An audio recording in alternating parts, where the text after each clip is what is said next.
கேட்டியகளி உதுகும் ஒரு கதையாண்டு இன்றைக்கு சோசியல் மீடியாவை தட்டி கொண்டு போனா எங்கட கிப்அப் சங்கீத்தின் நியூஸ் தான் பரவலா போய்கிட்டு இருக்கு. கிப்அப் சங்கீத்தை 14 நாள் ரிமாண்ட்ல வச்சுக்கிறோம். 14 நாளுக்கு பிறகு கோர்ட்டுக்கு வந்த அப்புறம் அவர் அடுத்த கேஸ் வந்து அவர் வெளியே வருவாரா என்ற நியூஸ் தெரியும். அதுக்கு முதல்ல சின்னதாக நியூஸை சொல்றேன்.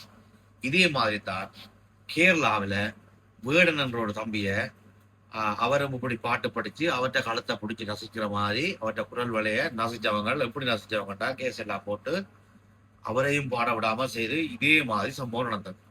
அதையெல்லாம் அந்த தம்பி உடைச்சு அங்க உள்ள மக்களின் பேர் ஆதரவோட இன்றைக்கு உலகம் போற்ற அளவுக்கு வேடன் என்ற பேரோட இன்றைக்கு உலகம் போற்ற அளவுல அவர் ஒரு பாடகரா இருக்கிறார். அதே மாதிரி இந்த கிப்அப் சங்கீத்துக்கும் நடக்கும் என்று எந்த உள்மனம் சொல்லுது. அப்படி ஒரு நிலைமைக்கு கிப்அப் சங்கீதம் வருவாருன்ட்டு எந்த உள்மனம் சொல்லுது. அதனால இந்த காணொலியை செய்யறேன்.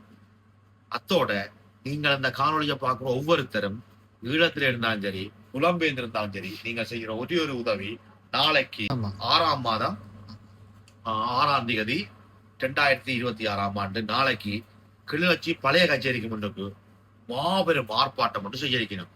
இந்த தம்பிக்கு நாங்கள் எவ்வளவு சப்போர்ட் கொடுக்குறோம்ன்றத காட்டுறதுக்காண்டி இதுல ஈழத்துல வாழ்ற எல்லா தமிழ் மக்களும் இந்த தம்பி சம்பந்தமா பேஸ்புக்ல டிக்டாக்ல ஸ்டேட்டஸ் போடுறாங்க எல்லாருக்கும் சேர்த்தா சொல்றேன். எல்லாரும் நாளை காலை 9 மணிக்கு அந்த ஸ்பொட்டுக்கு போங்க. இந்த தம்பிக்காண்டி நீங்களும் குரல் கொடுங்கோ.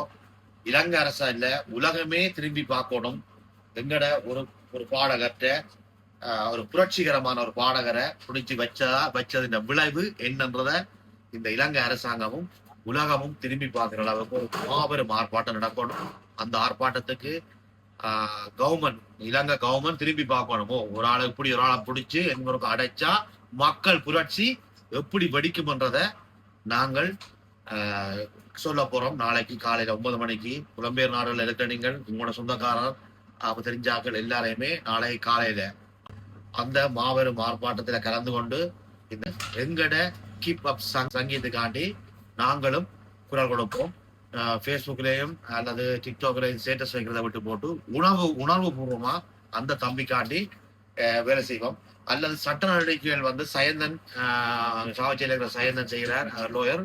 அப்ப அவர் மூலமா அவர்கிட்ட கேட்டு என்ன சட்ட நடவடிக்கை செய்யணும் அதுல என்ன உதவி வேணுமோ அதை செய்து அந்த தம்பியை வெளியெடுத்து எங்களுடைய புரட்சிகர பாடகரான கீப் அப் சங்கிய நாங்களும் ஆதரிச்சு இன்னும் உலக புகழ் வர செய்வோம். வேற என்ன கேட்டியகளி உதுகும் ஒரு கதையட்டு.